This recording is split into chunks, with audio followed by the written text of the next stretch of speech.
I can't say because I'm making a presentation, so therefore I will not perform my normal mommy, wifey, and all those duties. So we're doing a giveaway in church tomorrow, so I had to supervise all the purchases. So I'm very, very energized at the moment, and it is indeed lovely, lovely, lovely to be with you here today. My name is Dorothy Tunde-Ajala. I think I've been a member of AEHRP since 2019, I believe.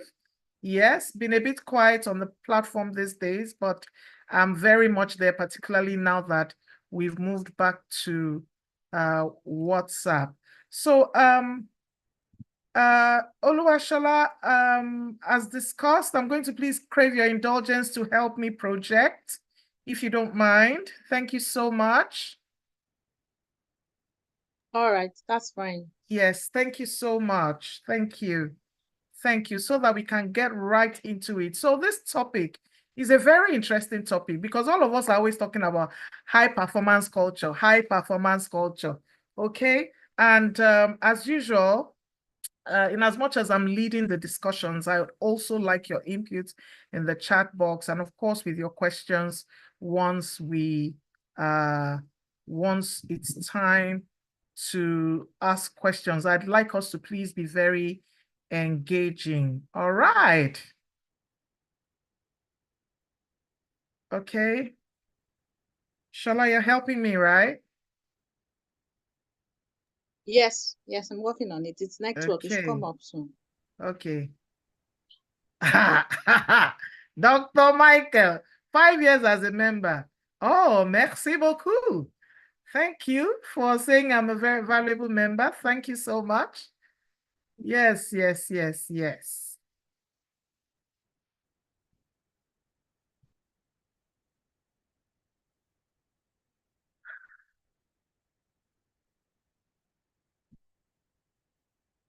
Okay, so while that is coming up, I just want to use the opportunity to say thank you very much to, first of all, the convener of AHRP, Dr. Michael Ogu.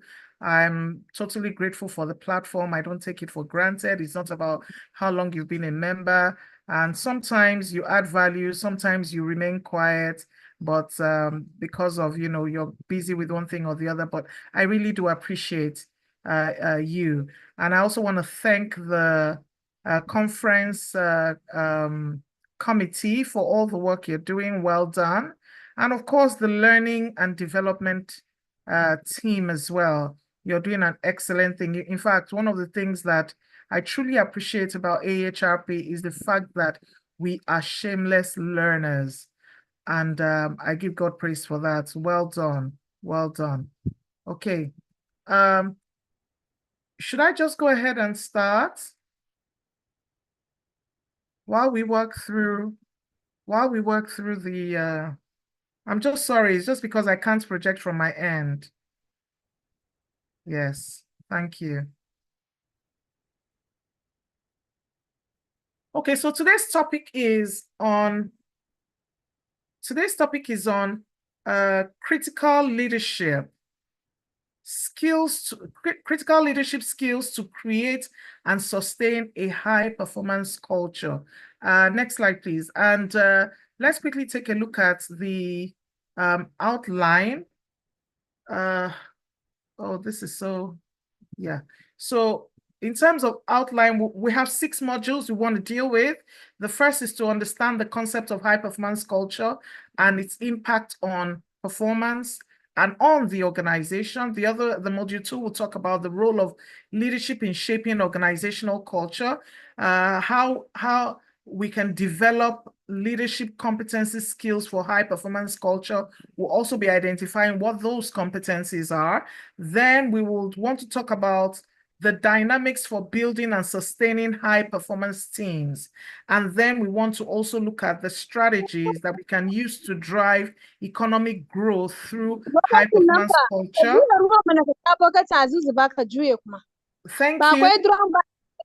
Yes, Benedict, thank you. Then, of course, last but not the least is managing and overcoming the challenges attributed to high performance culture. And then somewhere in there, we'll talk about how we can embed the attributes or the characteristics of a high performance culture within our everyday practices in human resources. So in terms of the learning objectives, it's to have a deep understanding of the conceptual framework of high performance cultures and to learn how to align our practices in our organization with the broader economic growth and development goals. Thank you. Yeah. Next slide, please. And at the end of today's session, even though it's a short one, we hope that you will be able to take away what constitutes a high performance culture and why it's important. We'll be able to enhance our leadership skills. We will also be able to kind of like manage high performance teams that drive organizational excellence, leverage high performance culture to contribute to economic growth, and address and overcome the challenges in sustaining a high performance culture. Because while a high performance culture is good, it's also, there are indeed challenges as well. So high performance culture, high performance culture, high performance culture. What exactly is it? We say this, every HR person, I mean, it's an HR speak, if you understand what I mean. And if I were in a live class, I would have tried to pick everyone's brain. But what is a high performance culture? So a high performance culture is an environment where the organizational environment is consistently driven to achieve outstanding results. And it's also is a culture that aligns with the organization's goals and indeed exceeds the expectations. And when we're talking about exceeding expectation, it's in every ramification, financially, the values aspect and the people aspect, everything. Okay, so it is also in this culture, every person, every employee of the organization, both from the very top to the least, in quotes, in the organization, is committed to excellence and innovation, and of course, continuous improvement. So it's not something that just happens, right? It's not something that just happens. It's something that you have to deliberately cultivate as an organization. You have to pay attention to, and and you have to kind of like maintain through the core values of the organization, through clear values, through strong leadership, and of course, an unwavering focus on the results. So what are the key attributes of a high performance culture? And there's several, please go back. There are actually several, but I chose to, because of time, I chose to focus on just 4.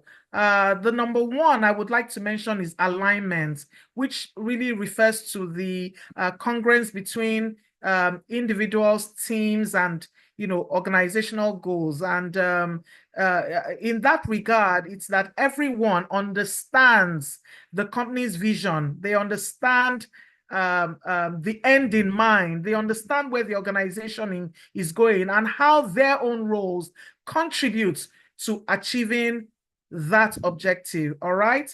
And I want to use the example of Google, for example. So they have a very well-defined mission to organize the world's information. We all know what Google does. So they organize the world's information and make it universally acceptable and useful. So every employee is aligned to that mission and vision, whether you're an engineer, whether you're HR, whether you're a developer, everybody basically aligns with that vision and also the mission of the organization. The second one I'd like to take in terms of key attributes of a high performance culture is accountability. So nobody's chasing anybody. So accountability, as we all know, means that everyone is responsible for their own performance and they are held to a very high standard. Nobody is chasing you for deadline, lifeline, all the lines. No one is doing that. you basically show that you are responsible for your own performance. So accountability is obviously ingrained in the daily workings of the organization, and the expectations are very clear. They're clear. And then, of course, employees take ownership of their own task, and there is a transparent system for evaluating and rewarding performance. So it's a cycle, right? So there's a transparency process. People are empowered to take ownership. They take ownership. They're recognized for their work. So accountability is indeed very, very key in a high performance culture. The third point I'd like to take is continuous improvement. And this speaks to, always seeking a better way of doing things. There's a saying that if there's a better way, we will find it. So continuous improvements, constantly looking for better ways of doing things. Because if you look at the pace of technology, sometimes, right, what you've been doing for 25 years or 20 years or 5 years, all of a sudden, because of the advent of technology, everything changes, and you have to be willing to change, to find that better way to serve your customers, to empower your employees and all of that. We all know, for many years, HR in Nigeria was saying the new world of work is coming, the new world of work is coming. And all of a sudden, in 2020, all of us were forced to accept and adapt to the new world of work, all right? To begin to work, from a hybrid perspective, from a fully working from home perspective. So continuous improvement is very important. And when we have the mindset of continuous improvement, it makes it possible for us to innovate, all right, to enhance our processes, and of course, individually for personal development as well. So a high performance culture thrives on this principle with an ongoing pursuit of excellence that permeates every level of the organization. Last but not the least, a high performance culture, the last attribute I'd like to mention, even though, like I said, there are many, but because of our time, I decided to consolidate into this 4. So it's a lot about collaboration. There are no silo mentalities. In fact, the walls of silo mentality is broken down because there is a recognition that working together across functions, across departments and teams helps to achieve the common goal of the organization. So collaboration is not just is encouraged, and also is essential for driving innovation and achieving superior results. Next slide, please. All right. Before I move on to this slide, yeah, you can keep it here, but I just wanted to kind of like give an example of Flutterwave. Okay, so we all know Flutterwave is a Nigerian fintech company. So it has kind of like grown rapidly because it fosters a culture of collaboration.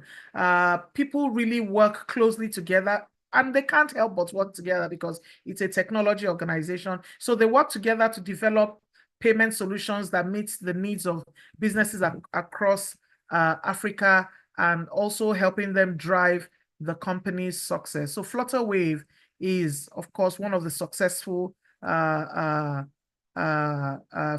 organizations in Nigeria. Okay, so now let's quickly take a look at the importance of high performance culture. Why even a high performance culture at all? Why? Because this concept, we started hearing it about, at least in Nigeria, about 15, 20 years ago, right?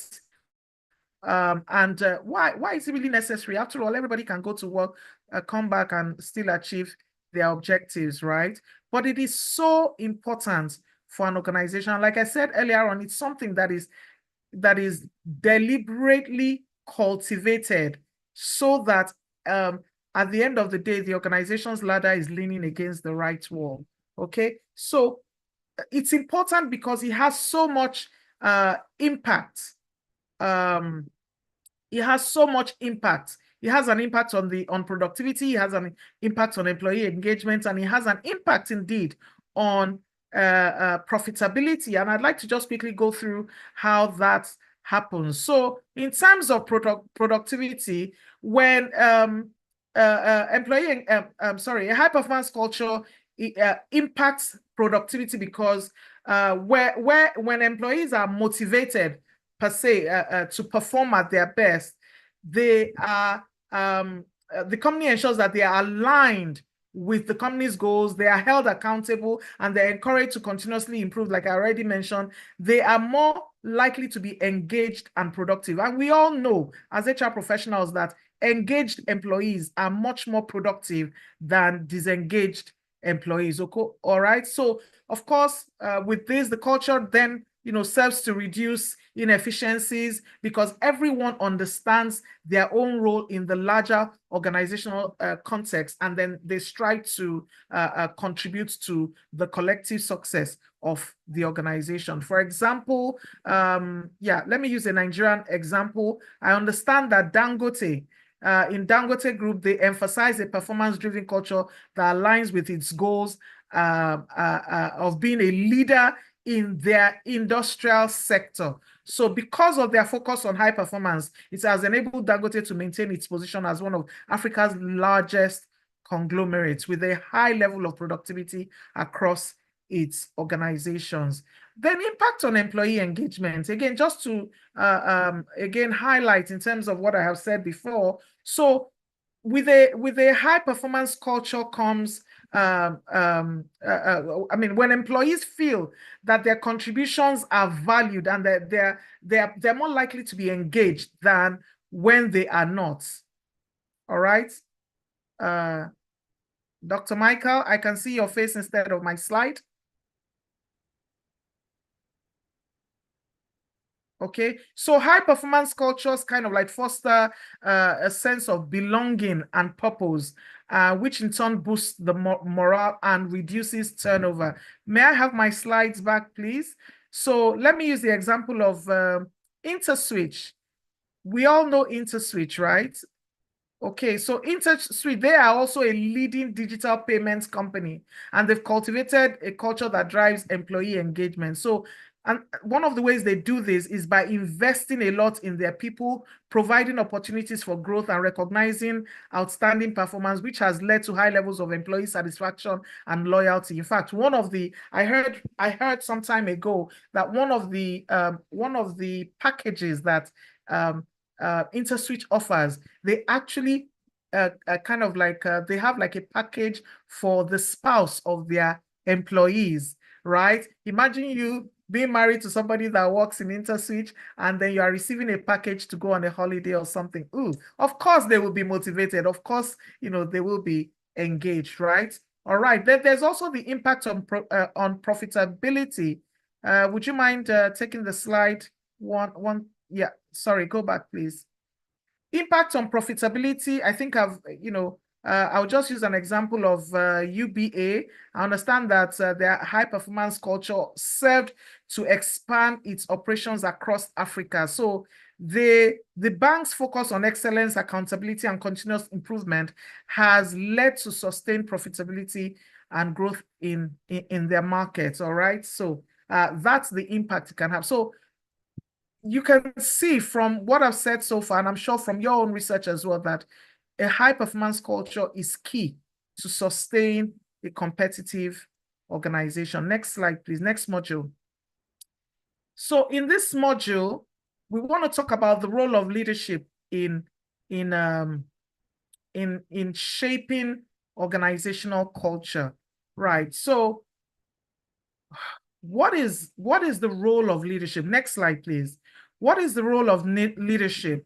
I decided to just, it's quite a lot, but I decided to just quickly highlight, and then I'll probably talk through if time permits me. So I always say that, John Maxwell says that everything rises and falls on leadership because like I always say, tone from the top is extremely important for any organization that wants to build a high performance culture.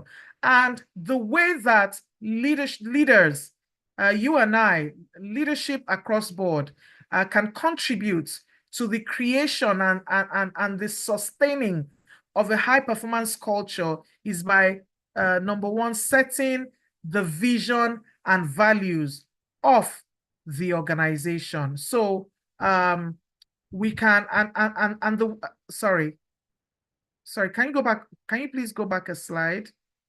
I think I may have missed something. Yeah.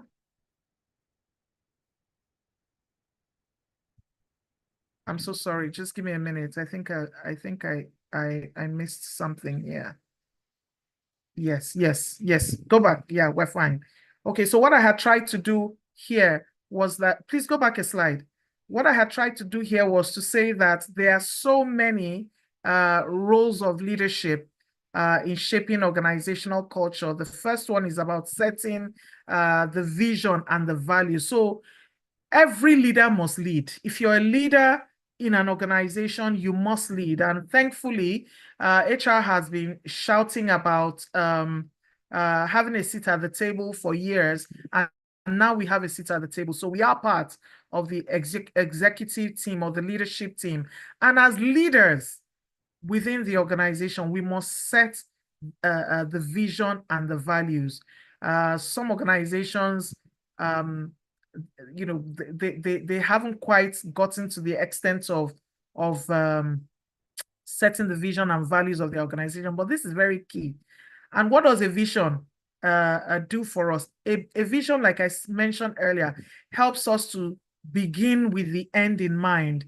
And because we know what that big picture is, we have got to enable the entire organization to see that big picture, to see that end in mind. So as leaders, we're responsible for defining the organization's vision and the core values, which form the bedrock of the organization's culture. So when there is a clear and compelling vision, it gives direction and purpose to the organization, while the core values define the principles and behaviors that are expected of every employee within the organization. So for example, when a leader prioritizes innovation, it will cultivate a culture that encourages creativity and of course also risk-taking. So leaders must set that vision and values and help everybody see it. It's not enough to just set the vision and the values and embed the principles of the core of the values into everyday practice. It's also important to model the desired behaviors. As leaders, you must put your leaders must put their money where their mouth is. You can't say these are the values of the organization, these are the expected behaviors, and you as a leader, you are not following those values yourself. You're not following those principles or expected behaviors yourself. It is very important that as leaders, we must lead, model the desired behavior. Dr. Michael, I love your face, but please give me my slide back. God bless you. The third point is creating and maintaining the environment. So as leaders in the organization, we must maintain an environment where the organizational culture thrives. For example, designing policies and systems and practices that align with the desired culture that we want to see. So whether if it is promoting open communication, encouraging diversity, or supporting work-life balance, we must shape that environment so that it can influence employee behavior and attitude. Recently, a mentee of mine came to me and said that, her organization, they decided that everybody in her organization is a marketer, and they decided to give everybody, outside of the sales team, they decided to give everybody financial targets, including HR, and they told them that if they didn't meet those targets, they were going to deduct from their salary. That one is story for another day. The ethical issues there are so many. But the point is, you can't say, you cannot say, I want a high-performing organization, and then you're doing something that is countering exactly what you want to build. The fourth point is communicating and reinforcing the culture. And we can do this through regular communication, recognition, and of course, reward and recognition that align with the company's values. So if there are values, your reward and recognition should be based on those values, and it shouldn't be set apart. So it's not about cutting and pasting some other organizations' reward and recognition practices. It's about ensuring. So before you cut and paste, why am I raising my hand, please? So before you cut and paste, ensure that those practices that you're trying to copy, that they align with what your organization is where your organization is trying to go. All right. So again, also, one of the role of leadership is to drive change and drive adaptation. So when there is a change, when there's going to be a change, it is important that leaders drive it. It is not just HR's responsibility to do change management. No, change management is every leader's responsibility. And then, of course, the leaders should also be quick to drive the organization to adapt, particularly when it comes to technology and all of that. All right. Okay. Then also, I've already mentioned about leading by example during a crisis. It's not that when there's a crisis, all the managers, that's where all the leaders, that's when they would decide to take a holiday. That doesn't work.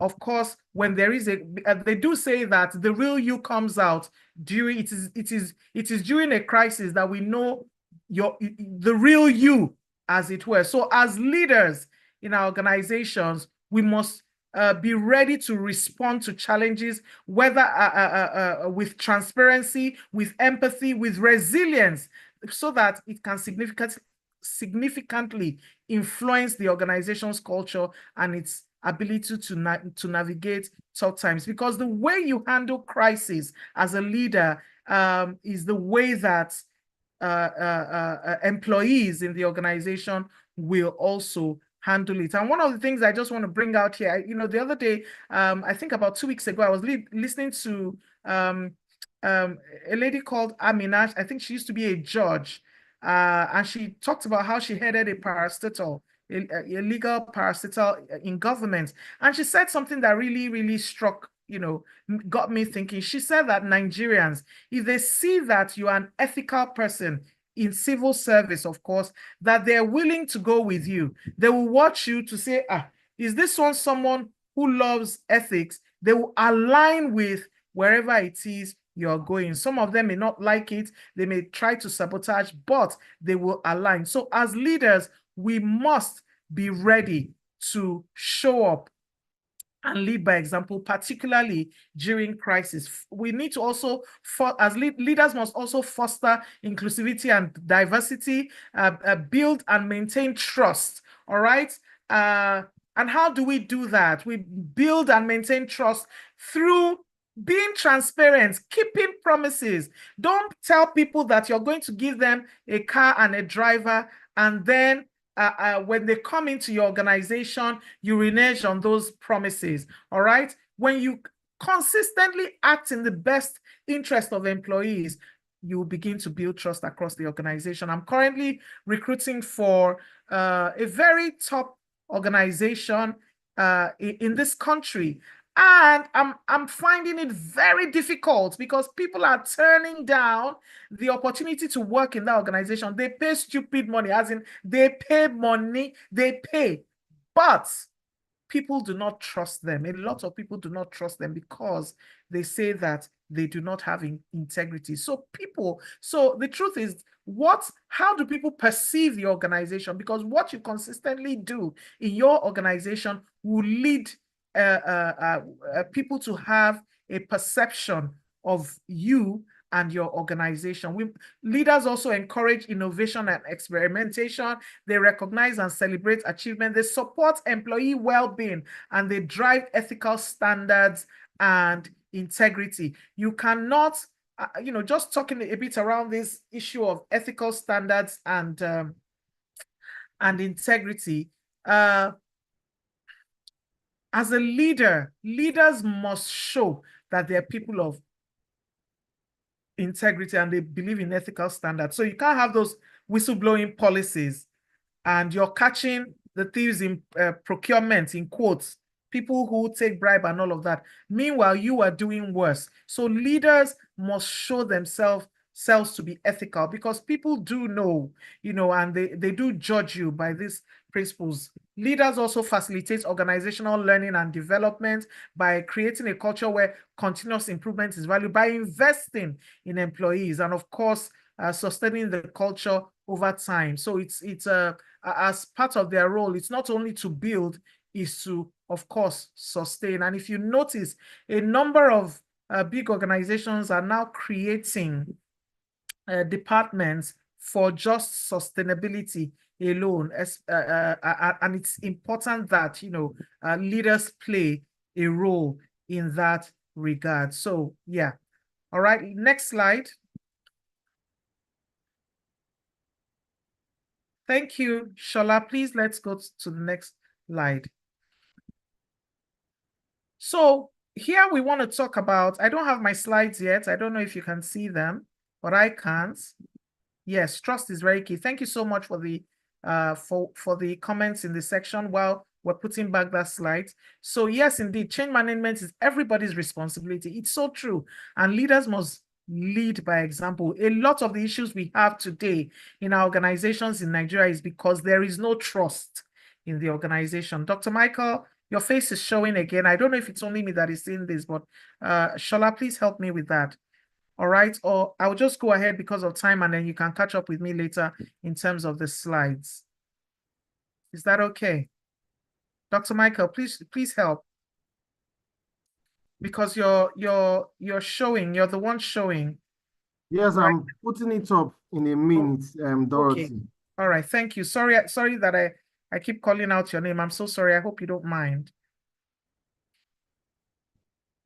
Okay, just to go ahead while we're putting back that. So what are the leadership competencies that are expected of a high performance culture, right? And we talked a lot about already, because, I went through all of that, about 21 roles or so, and all that. So, but let me just go ahead and while we're putting that on. So the first one is visionary thinking, right? And when we talk about visionary thinking, it's the ability to create and communicate a clear, compelling vision for the future. You cannot talk about a high performance culture without talking about visionary thinking. All right. So it's and the importance is that of this point is that leaders, it helps leaders provide direction and purpose for everyone in the organization, and of course helps also to align everyone's efforts towards that common goal. I want to next one. I've moved on to the third. Next one, please. Yeah, go ahead. Yeah, go ahead.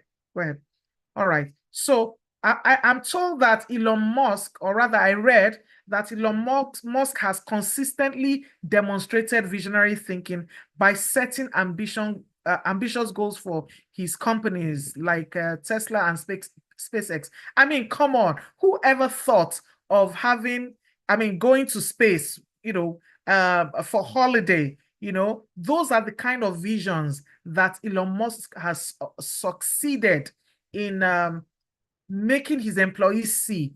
And so he sets those ambitious goals for Tesla, for SpaceX, and all his other companies, and drives innovation by pushing the boundaries of what's possible in automotive and aerospace industries, and encourages his employees to do so as well. And you can see they are breaking never before done boundaries, right? Okay, then there's strategic decision making, and that's the ability to make informed, data-driven decisions that balance short-term needs with long-term objectives. And why is this important? It's important because strategic decision making helps leaders to navigate complex challenges, and then helps them to seize opportunities that align with where the organization is going. All right. It also helps to ensure that resources are allocated in such a way that they effectively support the high performance culture. All right. For example, again, Aliko Dangote, I understand that he really does exemplify strategic decision-making by expanding his business empire through calculated investments and diversification into new markets, such as when they diversified into cement and sugar production.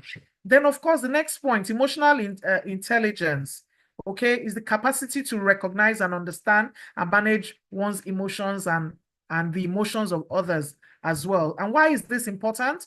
Okay, as a competency for leaders is important because it is crucial for building strong relationships, managing conflicts, creating a positive workforce environment as well. And of course, they do say that leaders with high emotional intelligence can connect with their teams on a deeper level, and they're able to build trust and collaboration.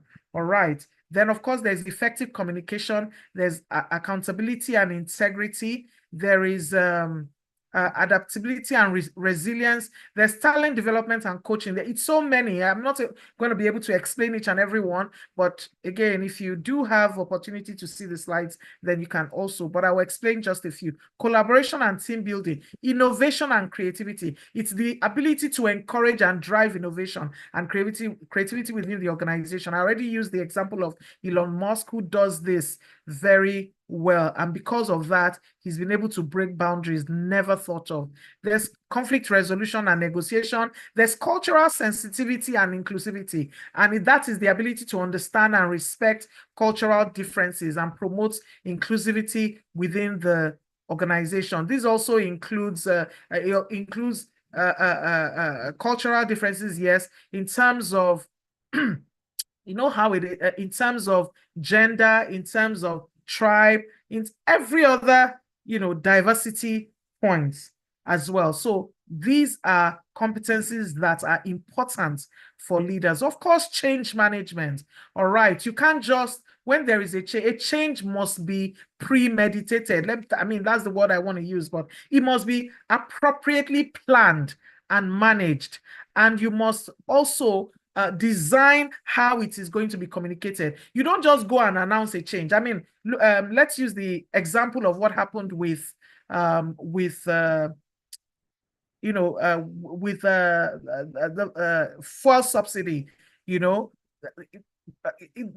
could have been better change management in that regard. So when if there's going to be a change and you are not carrying anybody along, if you don't have the skills to manage change, you just go and make an announcement. Of course, it will have repercussions. It will have effects, mostly negative against the organization. And the thing is that it may even be that the change you're trying to make is something that will benefit employees, but you've got to sell that change to them and help them see what's in need for them and manage it in such a way that they're able to appreciate those benefits rather than resist the change. All right.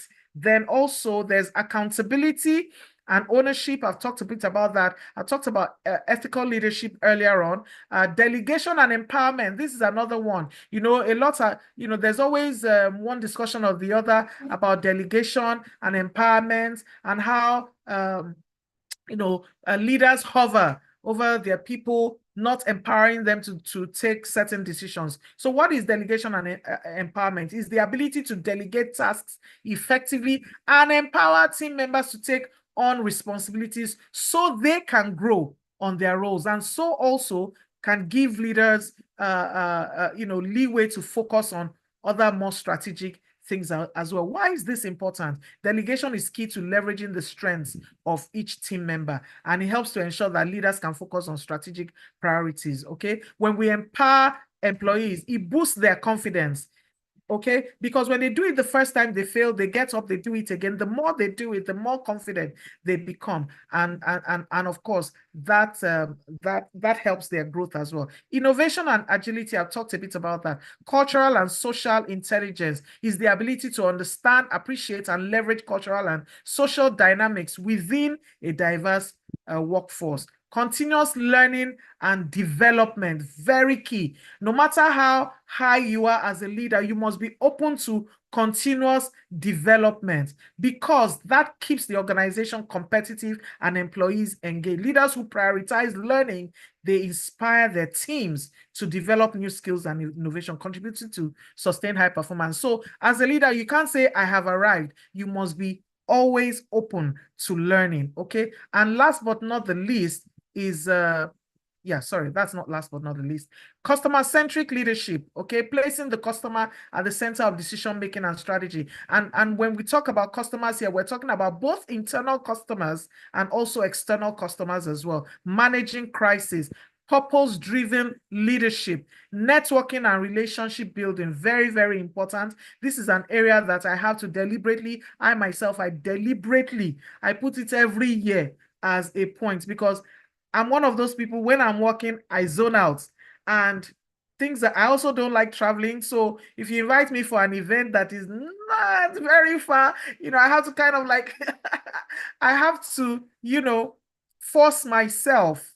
And sometimes when I can't, I'm like, I beg, it's just too far. But this is a point where I'm really working on, because I understand that networking is extremely important. When you are not there, your network, and it's played out in my career over and over again. People who know you are the ones that will recommend you. That's just the truth. Whether we like it or not, that is the truth.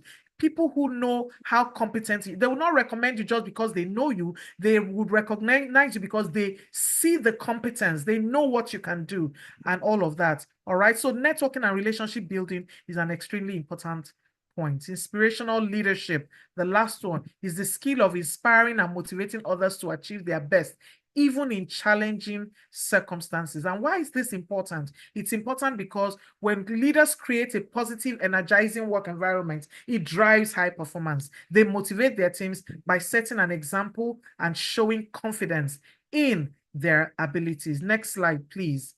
Okay. All right. So how can we as leaders develop these skills? They're just bullet points I've done, but I will explain as much as I can. How can we develop these skills? We've identified the skills, but how can we develop them? So it's for you to do a self-assessment and a reflection, really, to say, look, out of all the skills that have been mentioned, where am I on a scale of 1 to 5 or 1% to 100%, where am I? And if you want to use, there are many tools you can actually use online to help you in this regard, to actually do a self-assessment. Let me tell you what, even in family situations, my husband and I, we used to do a performance assessment on, and I know, this is a personal example, but I'm just telling you how how important a self-assessment is. When I just got married, we found out that we used to quarrel a lot. Of course, that was the dynamics of team building. We used to quarrel a lot. And so we decided in one of our settlements that we were going to be doing a performance assessment on ourselves every 6 months. We're going to be assessing ourselves individually and then assessing our own performance in terms of the way we manage our relationship. And it really, really helped us build. How much more on a career level? So as a career-minded person, as a professional, you must assess yourself. Don't wait until the performance appraisals when you are being assessed. Assess yourself. Be truthful. Be honest to yourself, and see where you are on a scale of 1 to whatever rating you want to put. And where you see that there are gaps, build a development plan for yourself. Of course, some could be sponsored by your organization, but don't even wait. And the beautiful thing is that there's so many free resources on the internet. So leaders, As leaders, we should regularly assess our strengths and weaknesses through self-reflection, through 360 degrees feedback and other self-assessment tools. There is DISC. There are many personality tests that you can also use. There is the DISC. I am a DISC certified trainer, and I use that quite often to assess myself, to see where I am, and where I need to develop myself. Of course, that would then help you with continuous learning, formal education and training. For example, reading, also listening to podcasts and attending webinars like this one. Okay. Then, of course, there is also mentorship and coaching. Beautiful, beautiful initiative of AHRP, which has, and I hope we all know that one of the initiatives of AHRP is that there are opportunities for mentoring and coaching. So you can actually get a mentor and also get a coach. And I don't think we even charge for it. We don't even charge for it, right? In AHRP, right? Someone please put in a chat. No, we don't, Dorothy. We don't. Sorry? Exactly. We don't charge for those services. Exactly. So take advantage of these opportunities. I tell you, now that I am I'm advanced in my career, one of the things I deeply regret is that I didn't take advantage much of the various free opportunities that I had. I was very busy. And a lot of us are very busy because of the, work is pulling you here and there, family is pulling you here and there. But you must pay attention to your development. I used to spend money to develop myself. In fact, I used to spend dollars, plenty money to develop myself. But there were a lot of opportunities I also did not access, which I deeply regret today. So AHRP offers mentorship and coaching. Take it up. Don't say, I'm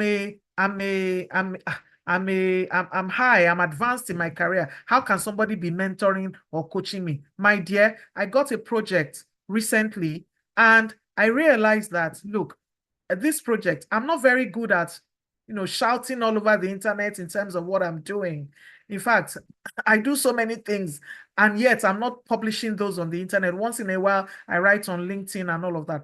But there is somebody who knows how to do that very well. She's very competent, and she knows how to sell herself. Her name is Funke Amobi. I contacted her recently. I said, look, Funke, I need you to mentor me on this 1, 2, 3. And she was like, Dora Mama, why not? So don't say I'm quite advanced in my career.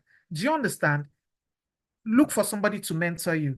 You don't have to know everything 100%, but everybody needs guidance. And I definitely, even though I'm a certified John Maxwell coach, trainer, and speaker, I definitely do have a coach for various areas of my life. I have at least 2 coaches right now that I'm currently coaching with. All right. Okay. Of course, on the job learning as well, in terms of how to develop practical experiences, leaders must seek out opportunities to apply their leadership skills in real world situations. Okay, it's okay to talk theory, high performance culture, highfalutin words, but real life real life opportunities and situations, we can seek out opportunities to apply our leadership skills. All right, it could also involve volunteering for new projects, for example, volunteering for stretch assignments. Then there's peer learning and networking. I've talked about that. Emotional intelligence and development, talked a bit about that. Effective communication training in public speaking and active listening. Public speaking and active listening. So a lot of us are good at learning about public speaking, but we're not so good in active listening. And that is a skill that is extremely important, particularly when you are building emotional intelligence. So let's take that seriously. Decision-making skills, I already talked about that. Data analysis courses that you can take and scenario planning courses that you can take as well. Ethical leadership development. You can, you don't, some of us are not born into ethical families. Sometimes our view of what is wrong and right is kind of blurred because of our own personal values. But guess what?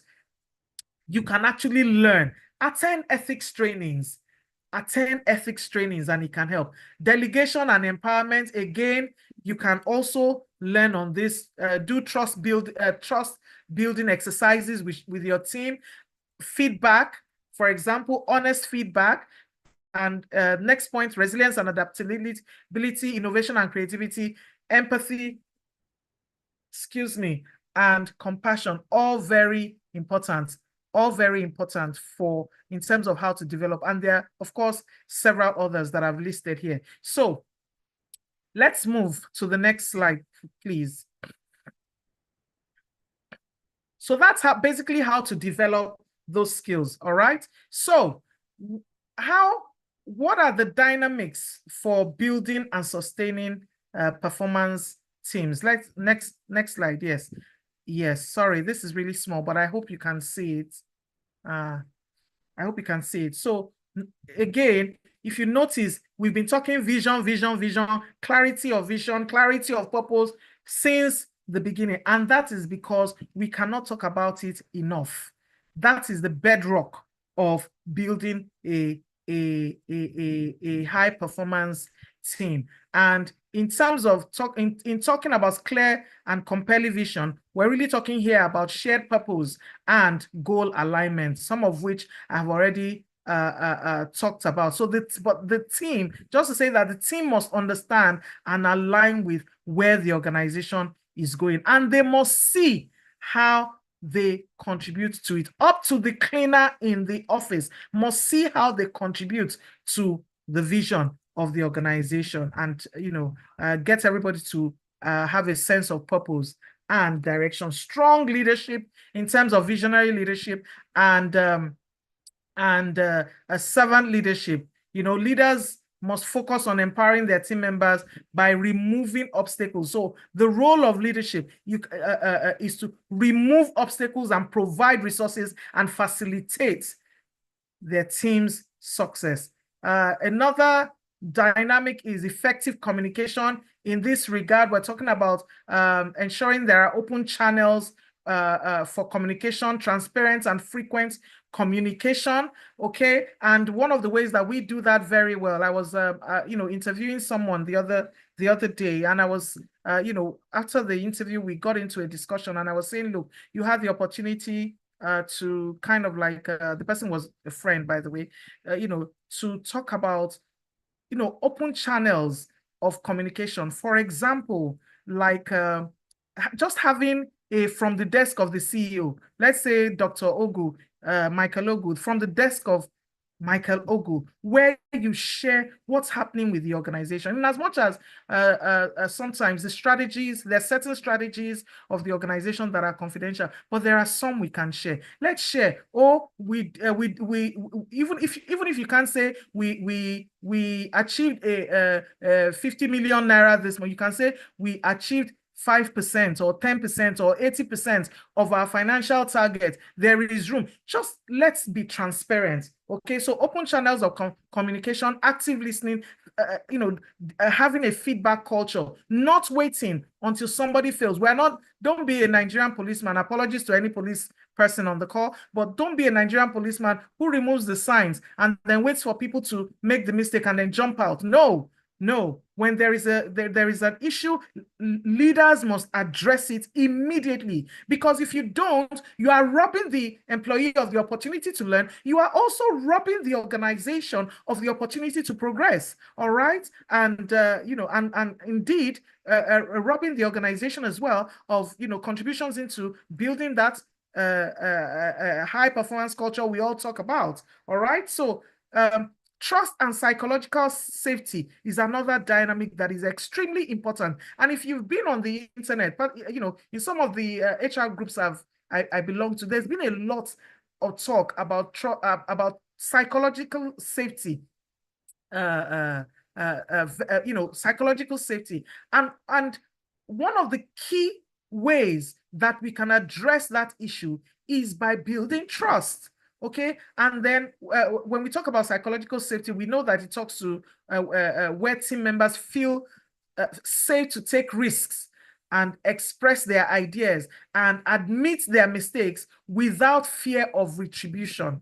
All right, now watch your culture, assess your culture. Is it a place where people are constantly being thrown under the bus. A mistake happens, an employee discusses with the leader, oh, this is what we must do. The leader says, oh, go ahead. And then a mistake happens, and the leader is throwing the junior employee under the bus, right? Nobody will want to, take a risk for the organization when that consistently happens. So we've got to let our people know that it is okay to make mistakes. Of course, if the mistakes, in saying that, it is important that we have a process for people to, for risk taking, so that people know, what to do. But no matter how much you try to mitigate against risks, sometimes mistakes do happen. And when those mistakes happen, we must mind the way that we treat the person who made the mistake, because everybody else is watching, and that would be kind of like, to be an example of what to do next time. And you want to be careful about that, so that you're not creating a toxic environment. So diverse and complementary skills is also very important. Skills diversity, complementary strengths. There are people who are very good at who have certain skills that others don't, ensuring that there is these are complementary within the organization. That accountability and responsibility is also a dynamic that plays out in building and sustaining high performance teams. And in talking about that, we're talking about shared accountability and individual ownership as well. And in saying this, I want to ask you a question. Do you have a delegation of authority matrix in your organization that says, okay, at level 1, these are the decisions that can be taken by employees, at level 2, level 3, up to the highest level? Do you have that kind? If you don't, this is the time to start thinking about it, because when we allow these, when we talk about empowerment, these are basically some of the things that people talk about. Okay, continuous learning and development, again, empowerment and autonomy, collaboration and team cohesion, reward and recognition, resilience and adaptability, performance monitoring and metrics, ensuring there are KPIs and metrics, establish clear performance indicators and metrics to track team performance, and regularly monitor. Okay, and this helps to identify areas for improvement. And of course, we talked about, in talking about performance metrics, we talked about ensuring that there are data-driven decisions. Then there's innovation and creativity as well, which is another dynamic that plays out. And I just thought perhaps I should just use an example. Maybe use again, Google. Yes, Google is known for their emphasis on psychological safety, on autonomy and continuous learning. So it's a place where people can bring up ideas. The organization will, would hear those ideas and then see if it's something that can be implemented. The company's project Aristotle highlighted the importance of psychological safety as a key factor in team success. Then if we're looking at a Nigerian company, Andela, yes, Andela, okay, they build distributed engineering teams that have successfully created high performance teams through their focus on rigorous selection processes. They develop the skills of their people a lot, and they foster a culture of innovation and collaboration as well. So, and they're very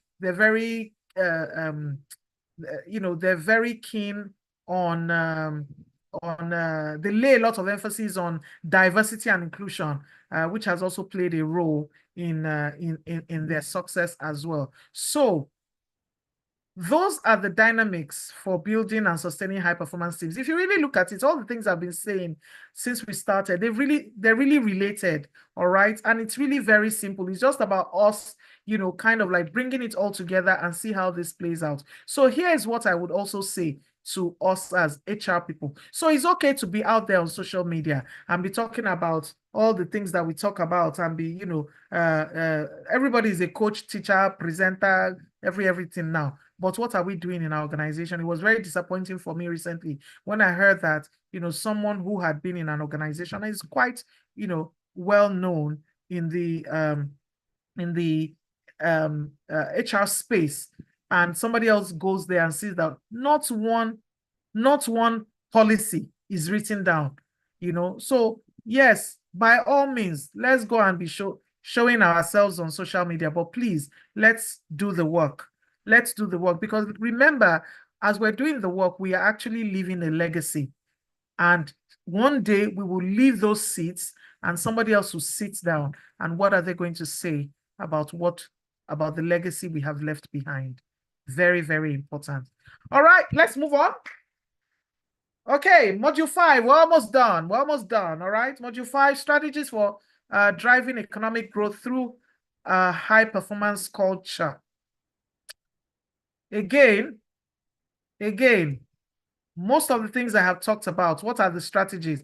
Is to foster innovation and creativity by encouraging experimentation, by investing in research and development, by collaborating also with external partners like universities, research institutions, and other companies to drive innovations, because these collaborations can kind of like, it will help shared knowledge and new technologies and economic expansion. So those are some of the ways that we can basically foster innovation and creativity. That's one of the strategies that we can use to, drive economic growth. Another strategy is by enhancing productivity and efficiency through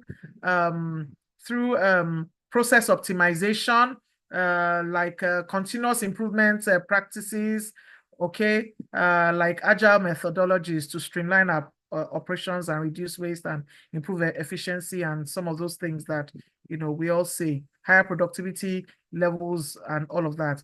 Okay, and it's also, we can also enhance productivity and efficiency by using technological integration, automation, artificial intelligence, and data analytics to enhance, productivity. And then, I mean, that is something that we cannot emphasize enough, because that is our reality these days. The fact that we must, as HR people, if we're to be strategic in our roles as leaders, generally across the business, if we're to be strategic in our roles, we must automate. We must make use of artificial intelligence and be able to give the right prompts that would help us to leverage artificial intelligence effectively. And of course, data analytics to enhance productivity. Then, of course, also another way that we can enhance productivity and efficiency is through employee empowerment. I've talked about that before. I'm not going to go back to it again. All right. The third point of how the third strategy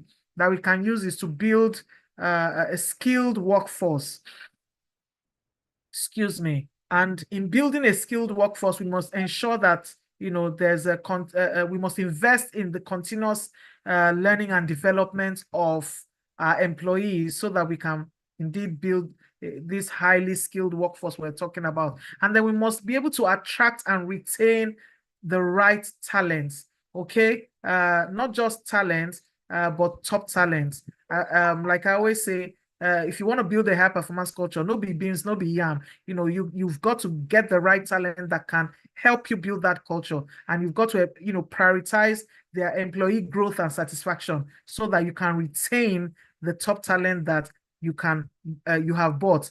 But to save you the cost of buying, why don't you just also build from within by investing in training them? All right. Okay. Then of course, you want to upskill and reskill where necessary as well. The fourth strategy that you can use is to drive market expansion through exploring new markets, through customer-centric innovations, through strategic alliances. Okay. And in talking about strategic alliances, you can form strategic partnerships to enter new markets or new sectors. Before, I have been consulting for like 4 years now on my own, and more and more I find that the more I collaborate, the more my network expands, as it were. Just last week, I collaborated with an organization to basically train a public service parastatal, and it was fantastic.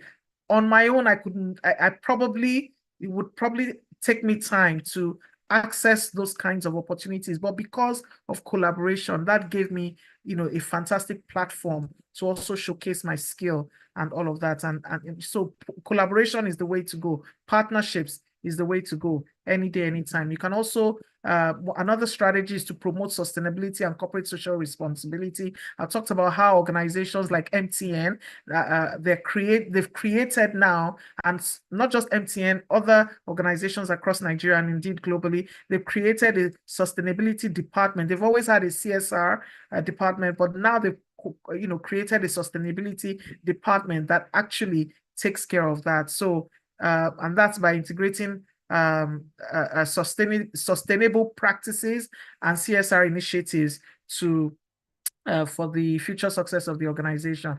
The sixth strategy that can be used is leveraging high performance teams, encouraging cross-functional collaborations, and of course, utilizing global talents, okay?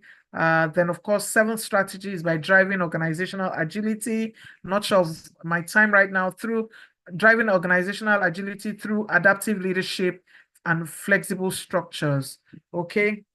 Number 8 is optimizing resource allocation. Number 9 is, and you can do that through strategic resource management. And then, of course, through performance-based incentives as well. Number 9, you can foster a culture of accountability and ownership through goal setting and measurement, through ensuring that people within the organization have an ownership mindset. I just want to, I think the last point I put there is supporting economic ecosystems. For example, supply chain development, collaborating with local suppliers and small businesses to build strong supply chains that contribute to local economy, all right? And then, of course, industry collaborations, engaging in industry-wide initiatives that drive innovation, set standards, and promote economic development. Okay, so because these collaborative efforts can actually lead to industry growth and a more robust, economy, as it were. An example that I have written down is Amazon's emphasis on high performance culture, innovation, and efficiency, which has driven its growth into one of the world's largest companies. Which not just contributes to their own country's economy, but is actually a global contributor to the world's economy. All right, and then we can also maybe look at the Dangote example as well. Okay, my second to the last module, please go ahead. Yeah, module 6. How do we manage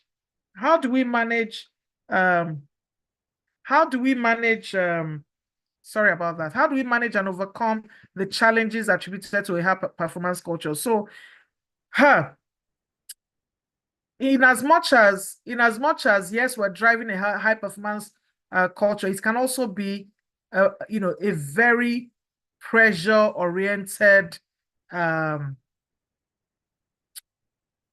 environment as well. Let me put it that way. So there are many benefits, and we talked extensively about the benefits, but there are also, like I said, it comes with potential pitfalls that, and pressures. And one of the ways that we can manage is to try and avoid burnouts, okay? Because of the intense demands of high performance cultures on employees like you and I, it can lead to stress, it can lead to fatigue, it can lead to burnout. And of course, we all know that at the end of the day, that really does result in decreased productivity.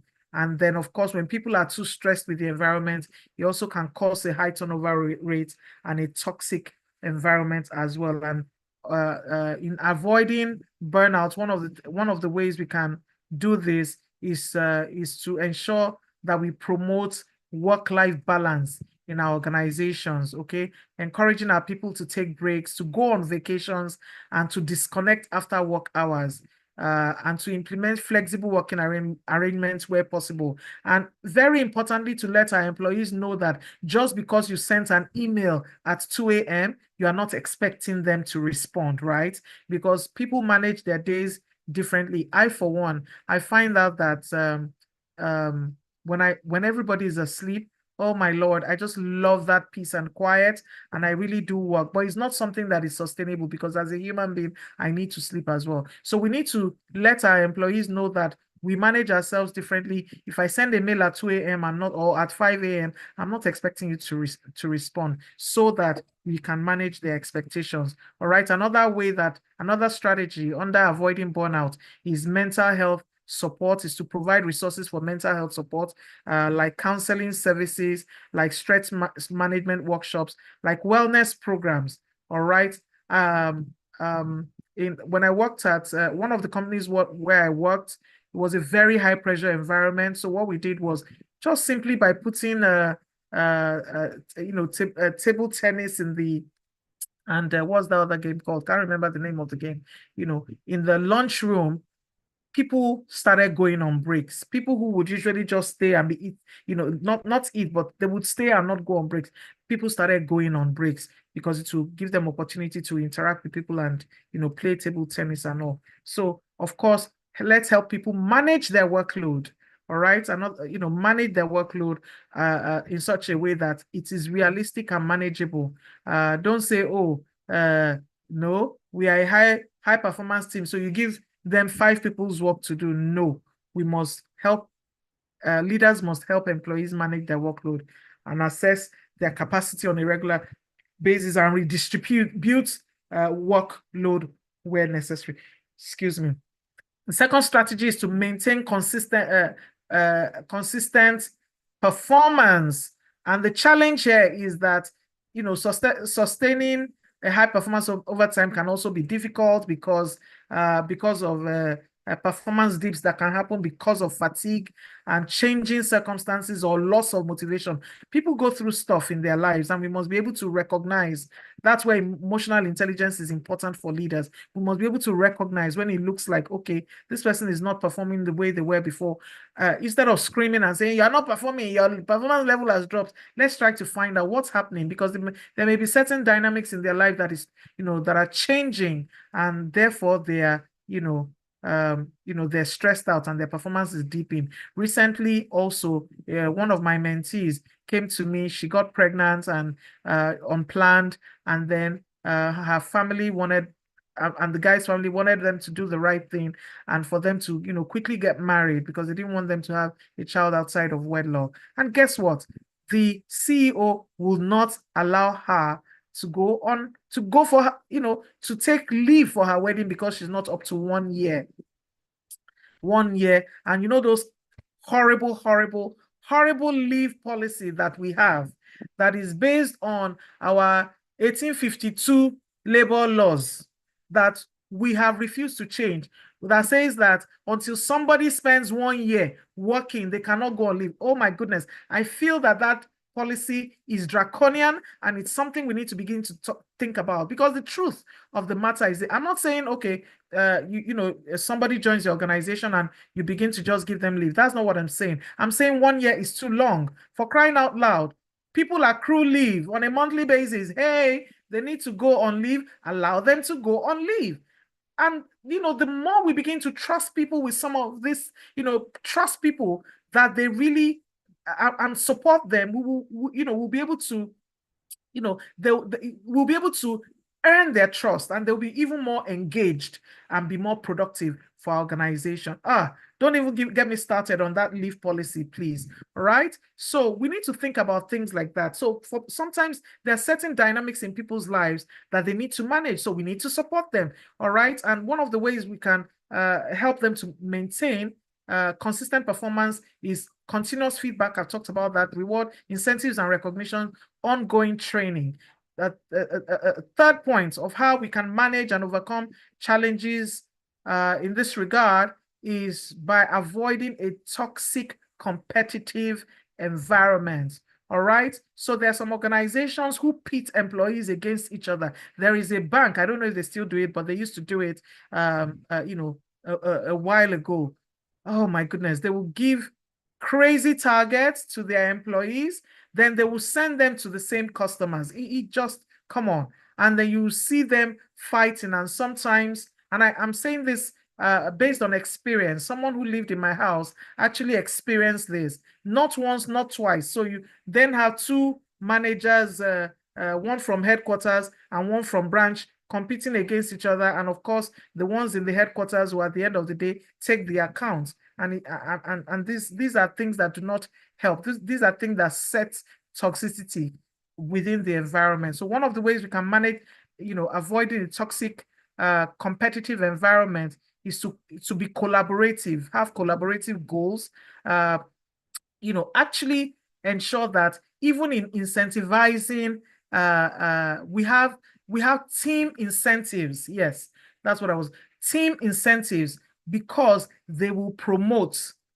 collaboration, promote teamwork, and also very clear communication, communicate the organization's values and expectations in terms of how we do not need to compete against each other. Let's compete against our competitors in the market, and not necessarily against each other. We are one team, and we must promote that oneness in team. And then, of course, another strategy way we can overcome is to deal with resistance to change. I think I talked about it earlier on, but ensure that we're in this regard putting in place inclusive change management strategies that involves employees that are affected by change. We need to seek people's input and their feedback as well. Let me also use let me use MTN as an example again, in terms of just involving employees in organizational initiatives. So I'm sure everybody knows this MTN slogan that was on for a very long time: MTN everywhere you go. Okay, that actually came out of a result of employee involvement. The organization encouraged people to come up with ideas, and there were thousands of ideas that came. At the end of the day, it was the person who came up with the everywhere you go that won. It was a beautiful, beautiful, involvement, and everybody was glad to be a part of it. Another point I want to, another point, when MTN wanted to also sell its value proposition to employees, one of the things it did was that he did an MTN's Got Talent kind of thing. So they brought professionals to actually come and do an MTN's Got Talent, and then they chose people who would actually create an album. Yours truly is one of the lead singers in that album. Beautiful, beautiful song, which was on their career site, I think up until last year. I don't know if they still have it. So we want to ensure that when there is a change, or when there are initiatives within the organization, we're involving people. Because the more people are involved, the more they actually own that change rather than resist. And of course, there must be clear communication and support. Then number 5 is to ensure alignment with organizational values through value-driven leadership, which consistently models and reinforces organizational values. Then, of course, ethical standards and regular audits of our culture. Almost done. I promise you that thank you is in a few seconds. And of course, also managing diverse expectations through cultural sensitivity trainings, inclusive goal settings, tailored support. Inclusive goal settings, not the one that set your KPIs. The manager will set it and send it to the employee, and that is it. No, but it's to have that discussion and to say, look, this is how it's going to work. This is how it's not going to work. Okay. Also sustaining innovation in terms of innovative ecosystems by creating ecosystems that supports providing necessary resources, basically time and freedom for employees to experiment and take risk. I think this is the last one. Addressing talent retention through employee engagement, career development, compensation and benefits, and balancing short-term and long-term objectives through the use of the balanced scorecard, long-term vision, sustainable practices. I don't want to go into that because of time, but if anybody asks a question, we can go into it. And then, of course, last but not the least now, maintaining employee engagement and morale through employee involvement, again, regular pulse checks, regular engagement, at least one engagement survey, which engagement survey, and then of course workplace culture that celebrates successes, supports well-being, and promotes a sense of belonging. All right, so I'm going to pause here and say that thank you. But and if there are questions, I would want to maybe highlight how HR can embed high performance culture in their everyday HR practices. But for now, let me stop here and then give opportunity for questions. Thank you. Yeah, thank you. Thank you. Thank you so kindly, Madam. You know, at the beginning, I mentioned it that we are ready for this amazing and thought-provoking session, and you just nailed it. Thank you so much. Let us give a round of applause. Let us use our chat box, also with the reaction icon, to show our excitement and also drop all our nuggets that we have taken. My notes are full. I mean, I was just flipping and flipping and flipping. I said, hey, today, not today. Right? So thank you so much. Today, not today. Yeah.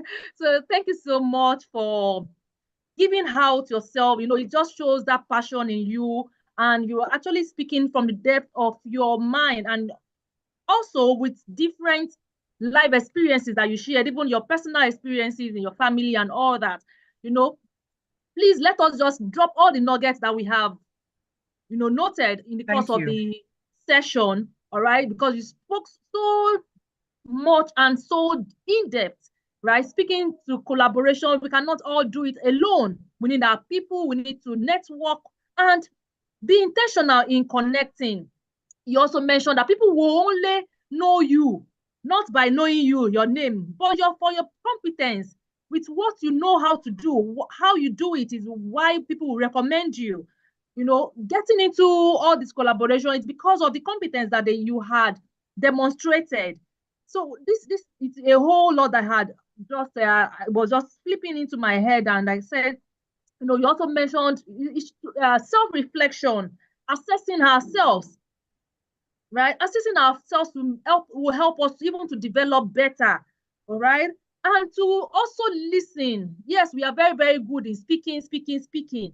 You also reminded us on how we can even listen actively. There is always something to learn. Nobody is an island of knowledge, as you have mentioned it to us. And with the different diverse skills that we can take up in developing ourselves, thank you so kindly. And in all that we do, where we are now, if we leave that seat, what will be said about us? What are the things that will be remembered for? Or what are the things that we can even do that will say, oh, this person really made my work easier? That is what is expected of us. Remember what our vision is as an association. So thank you so kindly for all the in-depth knowledge. And again, partnership, collaboration, we are not just alone. We are human, we are social capital. We just need to leverage on one another to be better. Also, work-life balance, right? Me, I love party, we love Bedu, and that is why we even say that after all the knowledge sharing sessions at our conference, it will be party after party, you know, ensuring that our social life is integrated into even our work and other aspects of our lives, which are also all critical. Thank you so kindly. I just want to read through the chat box. I hope we have been dropping. Please, let's drop all that we have learned, all the nuggets that we have noted. Let's share. All right, I can see fire. Yes. Oh, Pastor is even in the house. See, collaboration. Oh, I was coming to that too. I was coming. Onions. Who is cutting onions? Yeah. I was coming to that. I know this is in with us today. Thank you so much, Pastor. We appreciate you. We greet you. Yeah, it is loaded. Yeah, come on, say it's loaded. Really, really loaded. Really loaded. And the good thing about it is that AEHRP had made it available on our YouTube channel. So if you're not here in real time, or if you have missed any of the session, we have you covered. It is worth doing. Yeah, wherever is working at all is worth doing well. Absolutely, Tolu Lokpe. Thank you so much for that feedback. Collaborate in love and share knowledge also in love. Absolutely. Thank you so much, ECM. I see ECM Adeyemi Ajayi in the house. Thank you. Leaders must be models of change. Absolutely. Thank you. Blessing. Thank also you. appreciating you. Thank you. Thank you so much. You know, this is, yeah, lovely one. Well done and all that. We'll be drawing the curtain at this point. Anyone that is interested in getting a certificate for this session, I've not seen any question because you went so granular. So I'm not surprised that we don't have much question. But if anyone has a question, you can raise up your virtual hand so that it can be called on to ask your question. But I've checked through the chat box. I can't see any question here. So okay. Tunde-Ajala, yes. Yes. All right. Good afternoon, good evening, good morning, everyone, and thank you, Coach, for sharing. So my question is, I'm just thinking about it from somewhat like an ideal lay manager's perspective. In building high-performance teams, how do you, as a leader, deal with having to let go?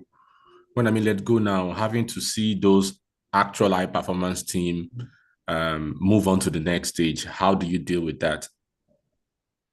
Okay, thank you so much for that question.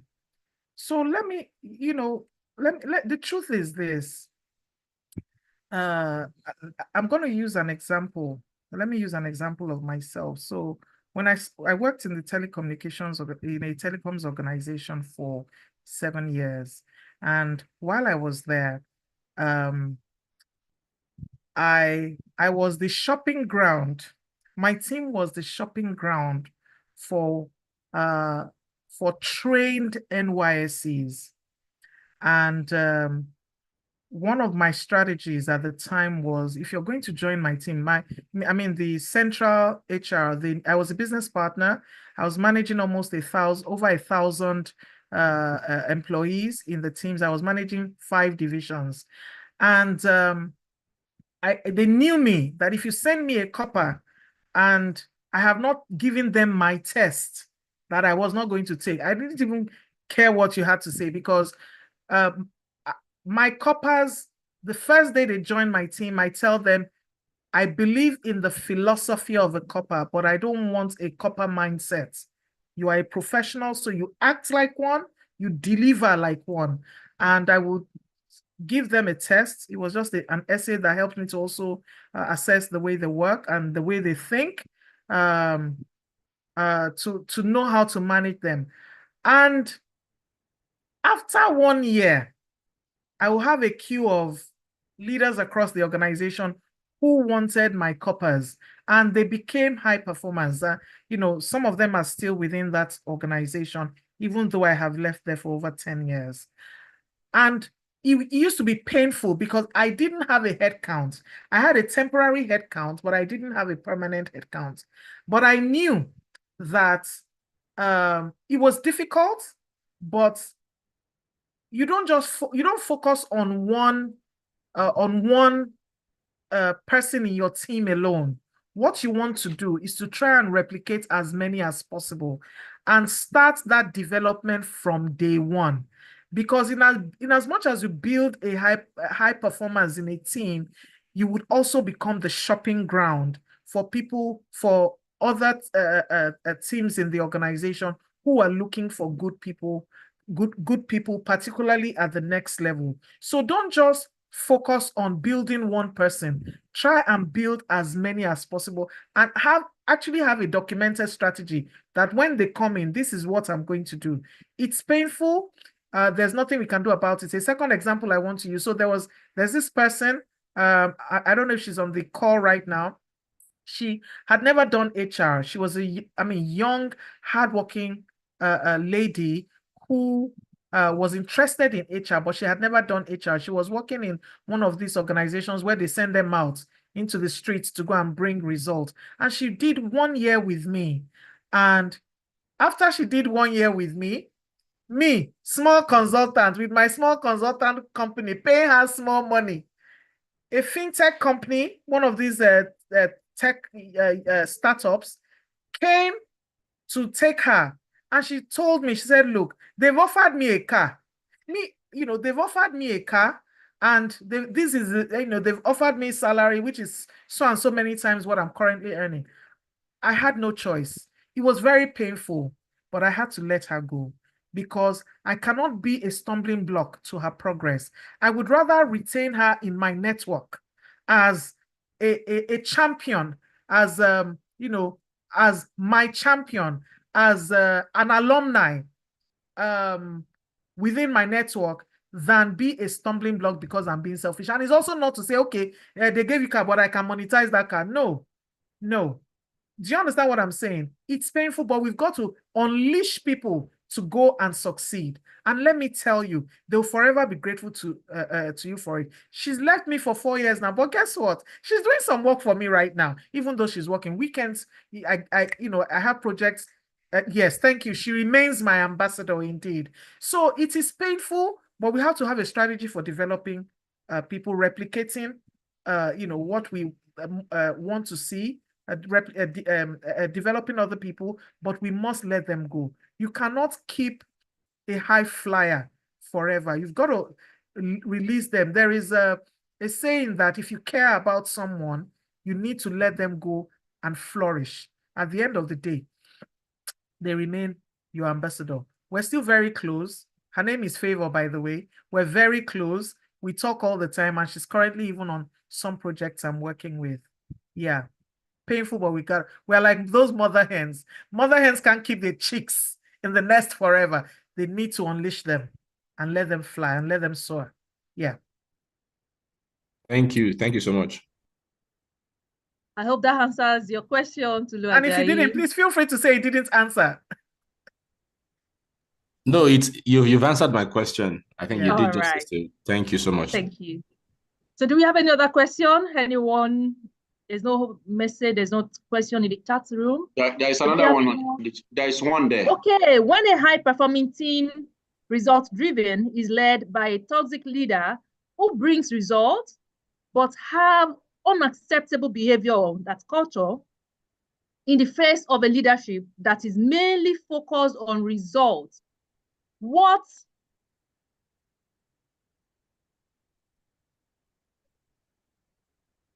on results, what be less on the how such result is achieved. How do you sustain the team's performance without losing? Okay. Yeah. Without losing the great talent due to bad culture. Let me tell you what. Let me tell you my special name for these kinds of leaders. They're called high maintenance leaders. They are high maintenance people. Look, let me tell you what. No matter how much target you are hitting, if you have a toxic behavior as a leader, you are not a leader. You are that's just the honest. It is not sustainable. It's certainly not sustainable, and people are not going to stay.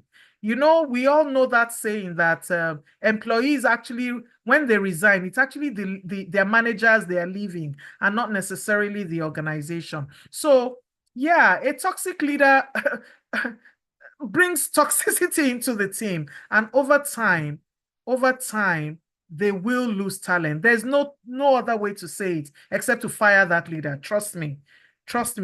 You'll be doing your organization a world of good. Fire the leader and then bring someone who can nurture the talents, and help your organization grow. There is just no two ways about it. You cannot be a toxic leader. And if you have those, unfortunately, usually toxic leaders do never accept that they are toxic, right? It is a lot about, it must be about the how. It's not just about the what. It's not about the target. It's not about the financial target. It is how you treat people. And for you to have a sustainable organization, you must treat people well. If I work for And I encourage every talent, if you're working for a toxic organization and you've provided feedback to that organization and they refuse to change, Ogbeni, you are not a tree. You are not a tree. Really, begin to put your plan B in place. Because let me tell you what toxic organizations do. They kill a part of you over time. That's the truth. When a day will come, you will get up and look at yourself in the mirror and you will not be able to recognize yourself. I'm saying this because I have gone through toxicity. I said, how will I explain in my CV? I made a mistake. It was the second Nigerian organization I ever worked for. And if you look at my CV, I have not worked for many organizations. My own organization is the third Nigerian company I'm working for in almost 25 years of my career. I hardly do Nigerian companies. But if I find one with integrity, I will work with them. I tried. After almost a year, I said to myself, no, I shouldn't die here. This is not it. This organization, they lack integrity, they are toxic. And so I gradually realized one day that I am not a trio. I have two legs. I have worth in the market.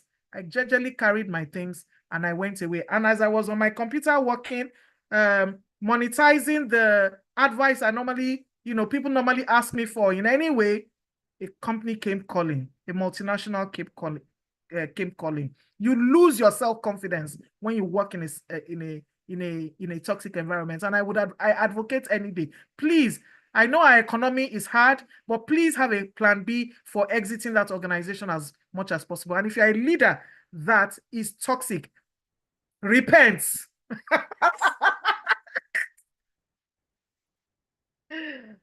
Seriously, go develop yourself. Toxicity is nowhere to go. Yeah. Yes, repent in that word. All right. We should not just be afraid of moving, of leaving. All right. And which is even also one of the values and one of the code of conduct of the institute. When it becomes that you are even now, it's even about your life, right? Because there's no way you'll be disturbed psychologically, mentally, and physically too. So it's better you move. Someone said even a tree can be moved, right? You know how that is. Maybe it can be replanted. So even as a tree, you should replant yourself. So just get all the nutrients, all the lights, everything that you need to move, and then move. Adeola Karim, your hand is raised. You have the floor. Okay, good evening, everybody. Good evening. Nice session. Thank you so much for pouring into us. I joined late, but I'm glad I joined. I just wanted to ask, maybe a little out of the topic. I'm so sorry, Adeola. I can barely hear you. Okay. Would you like to adjust your volume? Okay, what about now, ma? Yeah. Can you hear me better now? Yes, okay. yes. My hand's free. Yes, I was saying that thank you so much for pouring into us. It was really a great session. And though I joined late, but I mean, I'm glad I joined, and it's a refresher. Thank you so very much, ma. I just wanted to ask, it's a little off the topic. What would you say is the ideal number of years an HR professional should spend with an organization? So here's what, right? I don't think there's an ideal number of years. I just would say to myself, what I did for myself was I started out a career in HR by chance, like most people, because it obviously has a low barrier to entry and all of that. I just knew I liked working with people and all of that. And I got into HR and then I started to like it. But I did have a career plan from when I realized myself, which was about 2 years or 3 years into my career. I realized that, okay, I want to stay in this profession. And by so and so time, this is where I want to be. So have a career plan. Sometimes you're enjoying an organization so much because they are a great place to work. So just make sure that you are growing in that organization. Sometimes growth may not necessarily be an upward movement. It could be a lateral movement. Make sure you're developing yourself. That is what is important. And when an opportunity comes, then you assess whether you're ready for that opportunity. But generally have a career plan of how and where you want to be at every stage. Like I gave myself 5 years to actually stay with that telecoms organization, but I ended up spending 7 years, and fantastic 7 years until my last year when it became difficult. That organization, they were a great company in the sense that they allowed me to soar. They treated all of us well. But then I got a man, I was away I had a difficult pregnancy. I was away for 7 months, 7 months of the year. And before I came back, the structure had changed. And in that organization, you compete for every promotion, even if you're in the talent pool, as it were. So by the time I came back, the structure of HR had changed. There was now a senior HR BP between myself and the HR executive. It's a very large organization. We were about between 76 to 80 HR departments, so a large organization. So basically, by the time that person came, I only met her like 3 months after she resumed because I was away. And things wasn't going well. We were not, things were not going well with us. And, my team, they were very supportive, but things just wasn't going well. It was, with the benefit of hindsight, I can say that I had done my bit in that organization. I had dwelt long enough on that mountain, but I didn't move. And so there was a shift, there was a change, there was a rustling in my life that necessitated me moving out. Again, God being so good, I got headhunted and then I moved out. But you've got to have at least a target to say, by the time I'm 5 years in my career, this is where I want to be. I want to be a manager, or I want to be this, I want to be that. It's really not about how long you spend in an organization. Because let me tell you what, there are times I've had difficulties in my career. I'll say, yeah, maybe I should not have left that company. Do you understand? Because it is a great company to work. Yeah.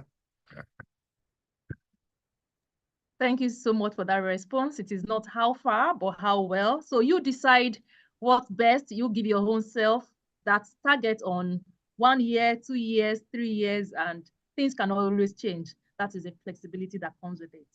All right. Do we have any other question?